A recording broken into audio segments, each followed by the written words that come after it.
You are not playing small anymore. This summer, you are going to claim the skin and the life that you want. You have been letting yourself fade into the background for far too long. Cancelling plans, avoiding being in pictures on holiday, and fearing your foundation smudging off in the sunshine. But not this year, because this year you're taking these 4 steps that I'm teaching you today in this video, and you are taking action so that in 30 days you are feeling more confident and more aligned with embodying the highest version of you. The you who shows up to her holiday without foundation, who feels incredible at her best friend's, sister's or cousin's wedding, and who is getting excited about showing up to an event in a new outfit because she's not so focused on how her skin is going to look or worrying about how her makeup is going to look in pictures. And by the end of this video, you're going to feel empowered to take action so that you can feel like your best self this summer. It's time to claim the clear skin that you want and take it as your own. You deserve this, you can do this. And in this video, I'm breaking down my 4-step process for clearing acne using nutrition, which will not only give you a glowing complexion,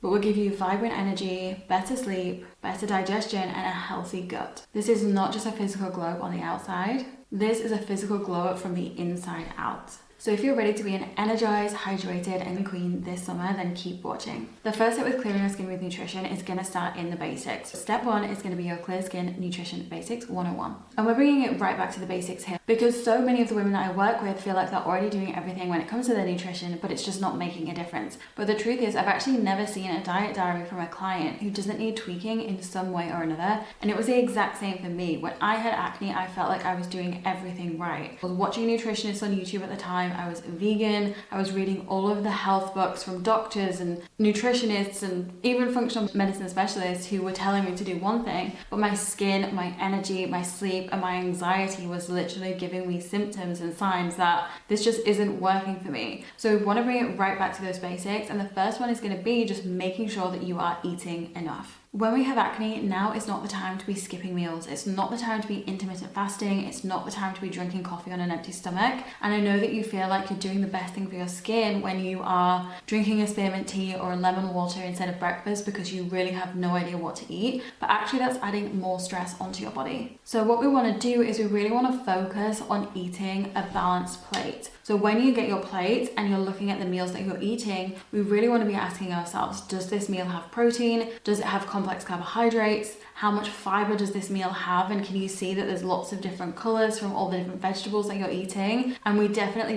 do not want to skip out on fats. This is something that I used to do. I used to avoid oils, even extra virgin olive oils, and I always felt like maybe it was avocado that was breaking me out. Maybe it was having too much fat, but that actually is not the case because we need fat to be able to build healthy hormones. And if your body is already under stress, then it's not able to actually create and produce your reproductive hormones in the way that you really want it to. So starting at really bringing it back to those foundations and building the balanced plate. I'm going to be breaking this down for you really specifically. Okay, so starting with protein, what we want to be focusing on is making sure that you're having 0.7 to 1 gram of protein per ideal body weight in pounds. So the guidelines for protein is usually 1 gram of protein per kilograms of body weight. But actually, if we really want to build those healthy hormones, strong nails, strong skin, strong hair, we need to amp that up even more to go for the 0.7 to 1 gram per pound of ideal body weight. And if you want to get more details on actually how to calculate this and how to work it out more specifically for your body type and your body goals, then in the description box, what I'm going to do is I'm going to include the link for my mini course called Fundamentals of Acne Nutrition, because in this course, I'm breaking everything down for you in very specific details. And you can get this course literally for only £27. It is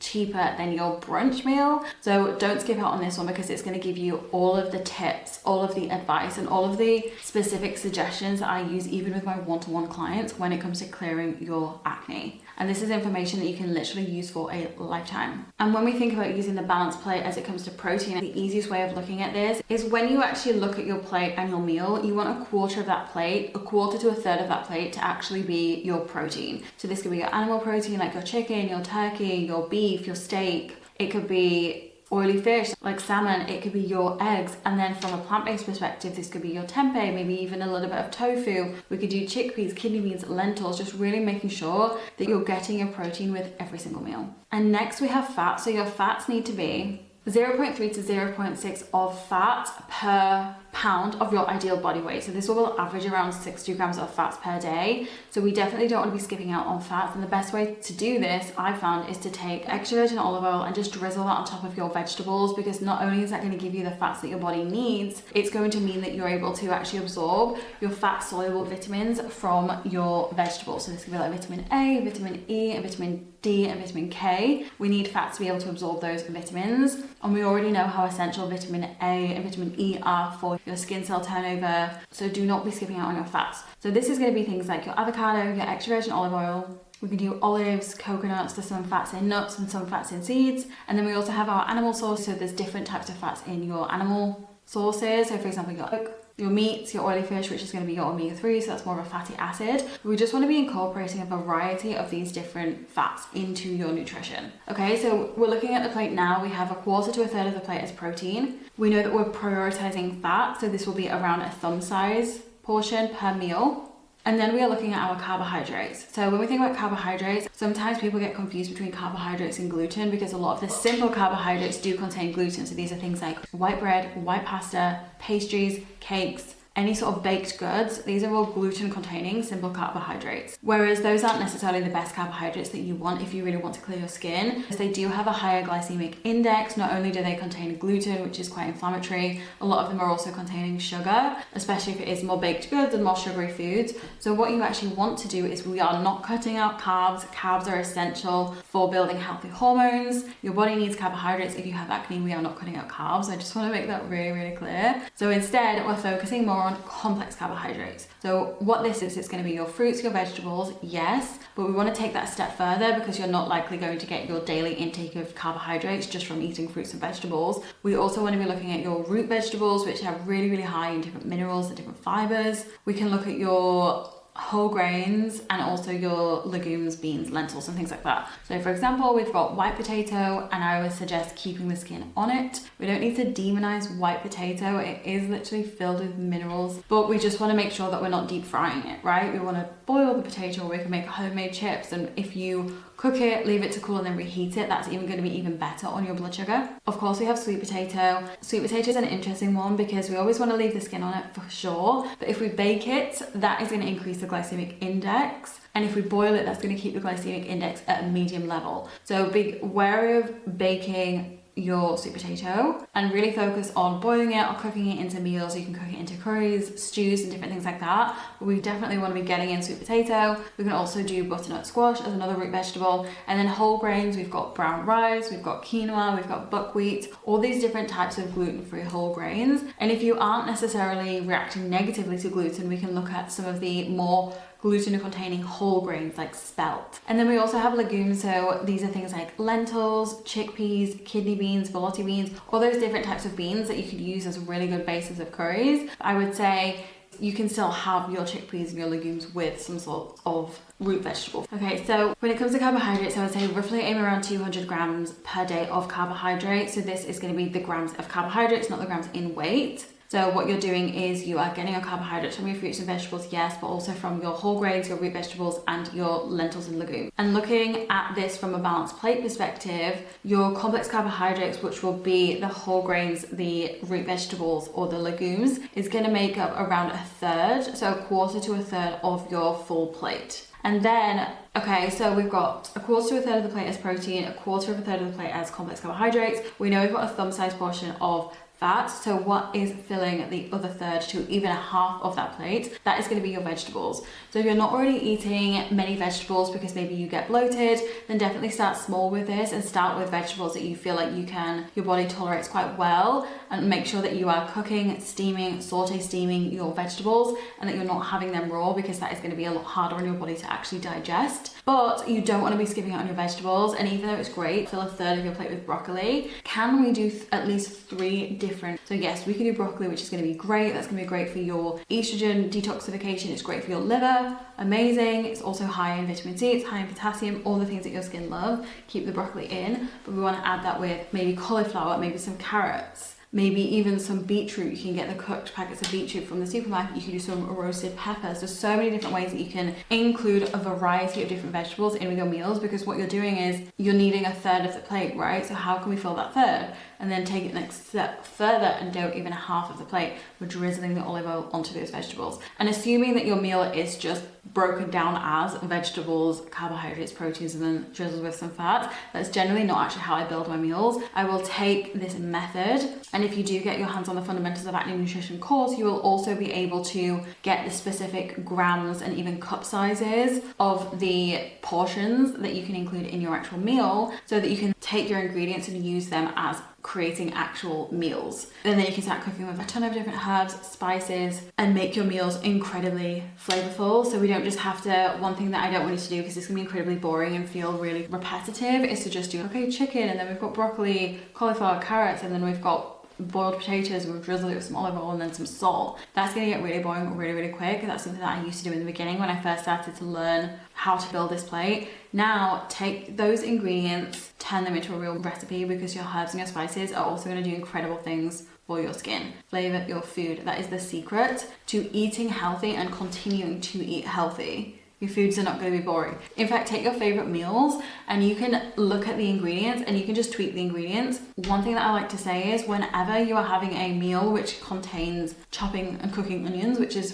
basically all meals if you're cooking from scratch, get your white cabbage, chop that really small and cook it into your onions. You've just increased your fiber, you've increased your cruciferous vegetables, which is going to help balance your hormones, and you probably won't even know that you've done it, and it was literally so quick. Okay, so that is the base of eating enough and really building your balanced plate. So I'm just going to put on screen now the portion sizes that you can use to measure with your hands, because this is going to be the easiest way for you to actually make your meals in a pinch. Right? We're not always going to be weighing out our ingredients. I never use scales. I will either use cups or I will use my hands, or honestly at this point I will just eyeball it. So I'm looking down because I have my laptop here with all the information. But okay, so when we are looking at your animal protein, per meal, you want a full palm size. If you're doing plant protein, if it's tempeh or tofu, we can also look at the palm size. But if it's more like lentils, legumes, or more of the actual like plant foods, then we're almost looking at the whole hand. So you will notice that if you are on the vegan side or maybe even vegetarian and you're not leaning towards animal protein,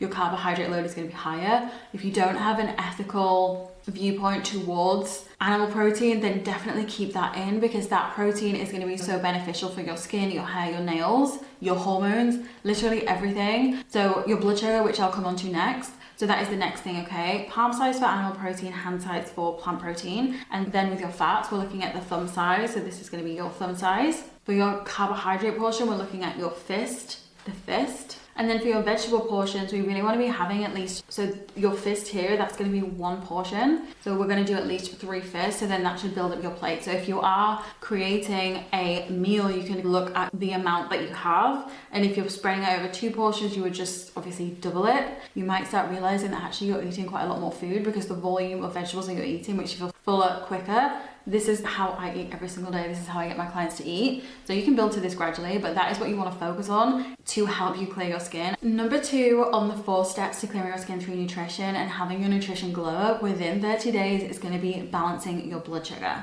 Balanced blood sugar is literally the secret for clear skin. I see imbalanced blood sugar in so many of my clients, and this really goes alongside not eating enough or eating more on the carbohydrate side, as opposed to include the amount of protein and fats that your body actually needs, and fiber. We're skipping out on fiber, right? Majority of our diets are really built around these carbohydrate based meals. We really want to be moving away from that. Like I said, complex carbohydrates and getting your daily carbohydrates are really important, but we definitely don't want to be skipping out on your protein, fats, and fiber, okay? We're going to go into blood sugar now. So what I want you to know is that in terms of how this would work, every time we eat, our blood sugar will spike, and this is a normal response. And when the blood glucose rises, the pancreas is going to release insulin into the bloodstream, and the purpose of this is so that the insulin can then move the glucose into your cells and into your muscles, so that the body can actually use the sugar for energy. The problem happens if your blood sugar is spiking too high, too low, or if you're on this roller coaster every single day of every time you eat, it spikes really high and then it drops really quickly. It's going to be adding more stress onto the body, and whenever there's too much insulin, the body is also going to create create more sebum in the skin and then lead to acne. So a lot of the literature for acne is really based around leaning more towards this lower glycemic diet with your nutrition. But for me, I just like to make sure that we are really focusing on the nutrition principles that keep our blood sugar balanced every single day. The basics of keeping your blood sugar balanced are going to be eating the balanced plate, like I mentioned earlier, with your protein, your fats, your fiber, and your carbohydrates, leaning more towards the complex carbohydrates and just eating your meals as balanced as possible. If you really want to take this a step further to support the way that your body is responding to the insulin, then we want to be focusing on going for a walk after your meals. So what you can do is you can go for a walk after your lunch, after your dinner, even after your breakfast. This movement is going to essentially help your insulin move that glucose into your cells and into your muscles. So what I like to do is I won't necessarily go for a walk after breakfast, which is more protein heavy, but I will go for a walk after my lunch. But if you really wanted to actually understand your blood sugar on a more detailed level, something that I get all of my clients to do is actually to spend either 2 weeks or ideally a full month, so that we can use this alongside your menstrual cycle, because your blood sugar will shift depending on your hormone pattern. What we want to do is we actually want to use a continuous blood glucose monitor. So some companies will do like a 2-week free trial, but otherwise they're like the company Lingo, so you can just buy 1 or 2 glucose monitors so that you can start tracking your blood sugar through the app and actually really understand how is my body responding after I eat meals. Because what you might find is you might be eating a really balanced meal, but your blood sugar is just rising really, really high, and your body just isn't necessarily responding to that insulin the way that you would want it to, in which case you can use your lifestyle and really adapt around that. But this is why I like to say we're eating our balanced meals, but then we are going for a walk, a brisk walk, getting our heart rate into that moderate intensity just for a short period of time to really help facilitate moving that blood sugar into the cells and the muscles. And if you do have a healthy blood sugar response, you don't necessarily need to do the movement, but a lot of the time, if we have been maybe living more of a sedentary lifestyle, or if we haven't necessarily been eating this way for as long, we may just need to support the body in facilitating that actual process. The first thing is, with your nutrition basics, you're focusing on eating enough and eating a balanced plate and really getting to know your portions of your macronutrients per meal so that we can get your micronutrients in from all of these foods as well. It's not just about macros, it's also about your micronutrients. And then we are focusing on balancing your blood sugar. And then we really want to bring this even more detailed. So taking the information that you've already learned, we want to amp up the foods that you're actually eating within your meals and even as snacks. And we're bringing in step 3, which is eating anti-inflammatory. And I think this is the part which you have probably heard of before, because as we know, majority of the time, the diets that people are eating, the Western diet, is very heavy in those processed foods, refined foods, sugars, and inflammatory fats, and we're not necessarily getting the nutrients that our body actually needs. So focusing on bringing in this anti-inflammatory component as much as possible, and I'm going to break down the specific numbers in step 4 where we talk about the 80-20 approach, but we really need to start eating anti-inflammatory foods more consistently. We need to start eating consistently like the highest versions of ourselves. And we can definitely still have a balance. But for now, we're going to be building the bulk of our nutrition around these principles and really focusing on reducing the inflammatory aspect. I will just give a disclaimer here that reducing your inflammatory foods is going to be absolutely huge for you. If you have already reduced your inflammatory foods and increased your anti-inflammatory foods, and you still have a level of inflammation with your acne, which most people do, well, if you have acne, you do have a level of inflammation, then that's more systemic. We want to understand what is the driver of this more systemic inflammation. So I just want to give that disclaimer, but you still need to make sure that you're doing this step. Don't skip over this. This is literally your foundation. So we are going to start getting really familiar with eating whole foods and eating the rainbow. I want to first talk about some of my favorite foods as it comes to the skin. I want you to be having at least every week. The first one is going to be blueberries, and I would even go a step further to say blueberries and blackberries. These are so high in antioxidants, which are going to help with your cells. It's going to give you the glowing skin that you want. It's going to help reduce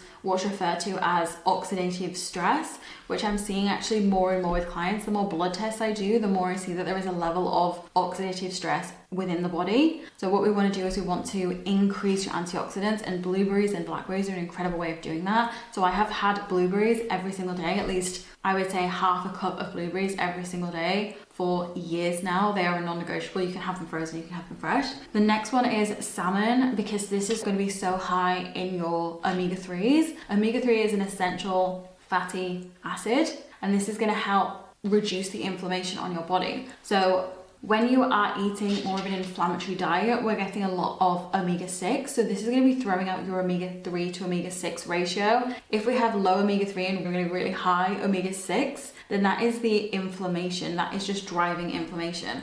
So if you just bring it right down, reduce your omega-6 load, increase your omega-3, so the ratio falls back to where we would want it to be, into the ratio that we would want it to be, which is going to be either a 2, maximum 4 omega-6 to 1 omega-3, then this is going to dramatically reduce the inflammation on your body, and the redness in your skin is literally going to reduce. And this is why we can start to see results so quickly with nutrition, is if you have been eating processed foods for a while and then you shift to eating more anti-inflammatory foods, your skin is going to thank you for it, right? Okay, so blueberries, blackberries, salmon, and then we have your beetroot. One thing I love about beetroot is it's so high in nutrients, it's so high in antioxidants, but it also contains nitric oxide. So what that's doing is it's actually dilating your blood vessels, which means opening your blood vessels, and it's going to be increasing the circulation, meaning that those nutrients from the food that you've eaten can actually get to the skin a lot more easily. So for years, I used to do fresh beetroot juice. I would juice raw beetroot with spinach or kale, lemon, ginger, and celery, and I would drink that most days, and that was an incredible way to help get those nutrients to the skin. Nowadays, what I usually do is I will just have, you can buy packs of cooked beetroot from the supermarket, ideally the ones without vinegar, because then you can actually just taste the actual beetroot, or you can just get a raw beetroot and roast it. So many ways that you can get more beetroot into your nutrition, but beetroot is an incredible one. And then we have radishes. So having radishes, especially within the summertime and the springtime, is going to be fantastic because you can have them in salads, you can have them raw, you can literally have them as a snack. And these are what's referred to as a cruciferous vegetable. So that's going to be really helpful for your detoxification. Not to get too scientific, if you're dealing with acne, especially hormonal acne, maybe you have constipation, maybe you get really bad period pains, then one thing that I see quite a lot is an enzyme that we have in our gut called beta-glucan. The activity of this can actually be elevated, and that then contributes towards estrogen then recirculating in the body, toxins recirculating in the body. We can't get these out, and if we can't get them out through the pathways that we need to, then they are going to come through the skin. But not only that, then you then get symptoms of excess estrogen, right? And acne can be one of them. So one of the things that can really work directly on that pathway, regardless of whether you know for a fact that you have it or not, you just base it on those symptoms I've just said. And regardless, there's so many benefits outside of that to eat these foods. You want to be increasing your cruciferous vegetables, and radishes is a great way to do that. So we have radishes so on a weekly basis in your food shop now, what you're going to have is either blueberries or blackberries. Frozen blueberries is probably the easiest way. You're going to have wild caught salmon once or twice a week. You're going to have at least a packet of broccoli, raw or cooked, for your juice or for your meals. And you're also going to have radishes. Next, we want to be focusing on hydrating foods, especially in the warmer months. We really want to be bringing in foods that are going to give us like that water so that we can really get that hydrated, plump, glowing skin look. And a really good way of doing this is with your cucumbers. You can do tomatoes, celery, and then hydrating fruits like peaches or strawberries, and just really making sure that you're getting these fruits in. And these fruits are also going to be so high in minerals, which the skin also needs. And then we have berries. So we've already spoken about blueberries, blackberries, and even strawberries now, but the raspberries is one which is high in fiber. We need to make sure that we're getting in that fiber so that our digestion is healthy and strong. Constipation and acne are best friends, so we need to make sure that our digestion is healthy and regular. So eat your raspberries. We've already spoken about cruciferous vegetables as it relates to radishes, but this is also your broccoli, your red cabbage, your white cabbage, your cauliflower. This group of foods are going to be incredible for your hormone balance to help with your skin. So really getting those in, you want at least 2 cups of those types of foods every single day. We've spoken about oily fish and omega-3, but I also want to touch on vitamin A. So we already know that vitamin A is incredible for skin cell turnover. So increasing your vitamin A rich foods, this can be sweet potato, your carrots, and really just the orange or even yellow pigmented fruits, vegetables, and whole foods. They're going to be high in vitamin A and carotene. But what we need to know is that the body then has to convert that beta carotene into retinol so that it can use it actually within the body. And one of the things I didn't realize when I was vegan is the conversion of this can be quite low. We can have what's referred to as genetic SNPs, which means our body isn't actually converting this at the rate that we would want it to. The same if you are getting your omega-3 from plant sources like walnuts and flax seeds, the body then has to convert that into the actual usable omega-3. Conversions can be really low, especially if you do have these genetic SNPs. So what that means is I want you to be focusing on getting your omega-3 from oily fish like salmon, And your vitamin A from animal foods like egg yolks, even your organ meats, these are going to be really, really high in vitamin A. And this just means that they are more bioavailable, so your body can actually use the vitamin A that you're consuming. So if you feel like you're eating a lot of beta carotene but you're still noticing lots of clogged pores, I would definitely consider increasing the foods that have the retinol so the body can use it a lot more easily. Moving on to step 4, we have the 80-20 approach. I'm going to be breaking this down in more detail because I get so many questions on what this means and how we can actually understand these numbers. But what I have done with my Fundamentals of Acne Nutrition course is I've actually turned this into my 4R 80-20 approach. So the 4 R's are going to be starting with replenish. So what we're going to do first is we're going to make sure that we are eating, like I mentioned before, the balanced plate. We're getting the protein, carbohydrates, fats, fiber, vegetables and fruits and anti-inflammatory foods that our body needs so that we can really replenish the minerals and the vitamins that we may have lost or that our body may already need. And now what we've done is we've replenished the body and we've got a really good understanding of our 80%. That is then when we can start moving into the 20%, bringing in this more balanced approach. So of the 4 R's, we start with replenish, then we move on to replace. So replacing our acne triggers that we feel completely neutral about. So you might be adding skimmed milk to your cup of tea just because you've always done that, but it's not necessarily a difficult shift for you to go from skimmed milk to an almond milk alternative such as Spanish almond milk, which doesn't contain any of the oils and the nasty ingredients and is not going to spike your blood sugar like oat milk. So that's such an easy swap that you felt neutral about and you probably won't even notice much of a difference. Congratulations, you've just reduced your inflammation with one simple shift. And replacing sunflower oil or rapeseed oil with extra virgin olive oil or even ghee, which is going to be great to reduce your inflammation load because you're no longer heating those seed oils, so you've immediately just reduced your inflammation in a way that was so simple. And then we have the third R, which is reduce. So this is reducing the foods which are driving inflammation but that you actually enjoy. So when we think about reducing, we want to be thinking about this in terms of specific numbers. So I'm going to break that down for you now and I'm going to actually show you the graphic that I created inside the Fundamentals of Acne Nutrition mini course so that you can actually see the specific numbers. Because let's say you're someone and you're having 3 meals over 7 days with 1 snack per day. That is going to be 7 times 4. Let's do that. The trick. That's not right. 7 times 4. Is that like 36? No, that's 28. So let's say over the course of a day, you're having 28 times where you're eating foods. You've got 3 main meals and then a smaller meal as a snack, because I am not opposed to snacks, especially if it comes to balancing blood sugar. I feel waiting longer than 4 hours between meals, which you probably are, especially if you're working a full working day, your blood sugar is probably going to drop at some point. So I am here for snacks to make sure that you are not dropping your blood sugar, at least 1 to 2 snacks per day. Okay, so let's say 28 times you're eating. Of those 28, if we were to work this out, 20% of 28 equals 5.6. So that's, let's say, up to 5. I don't like the terminology cheat meals. I'm not going to even say that. And if you are saying that, that's a mindset we want to get out of our mind. This is a lifestyle shift, meaning that if you wanted to have a bar of chocolate on Friday afternoon because you just want to, then you can. It's just a lifestyle decision. So let's say on Sunday you are going for brunch. Let's say on Friday night you're having an at-home pizza night. Maybe on Saturday night you go and you have some tea and some cake. I don't know, maybe you have a lemonade at some point. It's just really bringing in that more balanced approach. But if you feel like you don't want to, if you're not someone that likes fizzy drinks, like what I always say is, for me, I really brought in this 80-20% to help with my mindset around food. But when I actually tapped in with my body,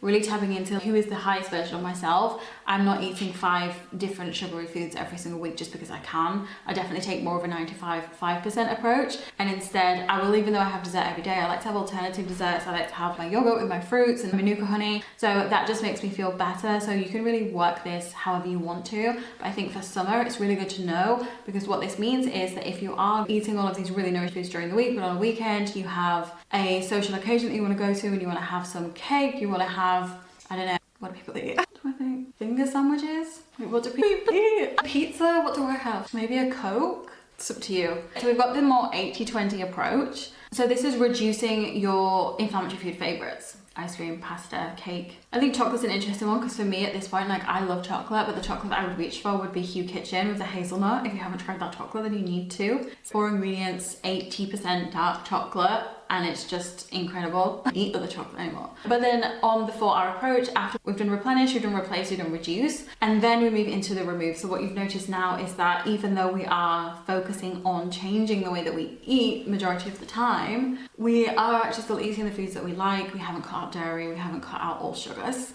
But if you are someone who has allergies, if you have obvious reactions, intolerances to something, if you have an autoimmune condition, there are foods that you will have to remove. Like for example, if you have dairy, it gives you diarrhea, then obviously speak to your doctor, your nutritionist. But it doesn't make sense for you to eat that food if it's causing such a physical reaction, is what I will say on that. So these are things that are blocking your healing: obvious allergies, obvious reactions, and highly processed foods, because there is no world where having McDonald's isn't going to trigger inflammation and symptoms within your body. There may be a point where you get to where having McDonald's might not necessarily give you a breakout. You may know people who can eat McDonald's and don't get a breakout, but they are still going to have some sort of symptom, whether that is stomach pains or whether that is just adding to the systemic inflammation that will show up in some way at some point. So when I think about removing, I'm going to put McDonald's, KFC, and all of that into this box of, if you think about the highest version of yourself,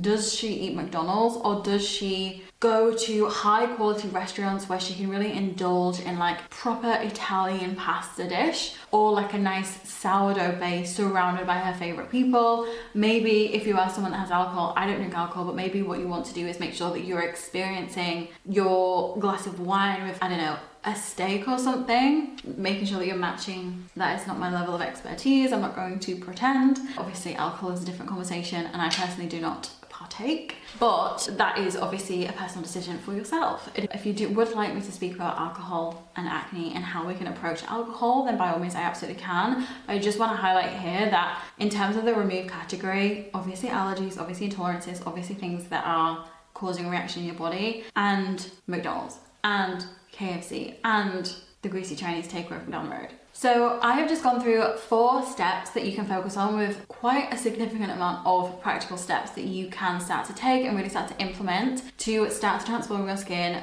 for summer in as little as 30 days. But I really want you to continue with these habits, because it takes at least 30 days, even up to 3 months, for us to actually implement new habits. What I also want you to know is that your taste buds change in the next 30 days as well. So foods that you might not even like now, if you really persist with this, you will start to like them in 30 days. When you balance your blood sugar, your sugar cravings will reduce, your energy will increase, your digestion is going to improve because you're now having more fiber. You're also going to be drinking more water, which I haven't mentioned, but yes, we want to be drinking at least 2 liters of filtered water every single day. And if you really want to get more specific details, more specific information on how I use nutrition and this method with my one-to-one clients and inside my Clear Skin Complete program, then you can get access to the Fundamentals of Acne Nutrition mini course for only £27. Not only do you get access to the specific course modules, you also get access to the recipe guide, you have a glowing skin shopping list, a meal planner, you also have a actual spreadsheet calculator so that you can calculate your necessary caloric intake and adapt that based on your menstrual cycle and the caloric need that you need before your period.